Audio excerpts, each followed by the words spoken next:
கிறிஸ்துவுக்குள் எனக்கு அன்பான வாலிப தம்பி தங்கச்சி எல்லோருக்கும் இயேசு கிறிஸ்துவின் இனிய நாமத்தினால் எங்கள் அன்பின் வாழ்த்துக்கள்.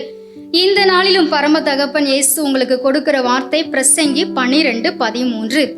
தேவனுக்கு பயந்து அவர் கற்பனைகளை கைக்கொள், எல்லா மனுஷர் மேலும் விழுந்த கடமை இதுவே.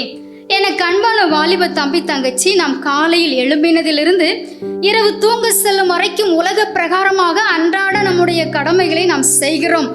தொழில் செய்யும் ஒரு தொழிலதிபர் ஒருவருக்கு அவரிடம் பணிபுரியும் தொழிலாளர்கள் அனைவருமே என்ன செய்வாங்க? பயந்து அவர் சொல்வதை கேட்டு நடப்பது அவங்களுடைய கடமை. அதுபோலத்தான் தேவனுடைய பிள்ளைகள் என்று சொல்லுகிற நாமும் முதலில் தேவனுக்கு பயந்து நடக்க வேண்டும். அவருடைய கற்பனைகளை கை கொண்டு நடக்க வேண்டும். இது எல்லா மனுஷர் மேலும் விழுந்த கடமை என்று பிரசங்கி சொல்லுகிறார்.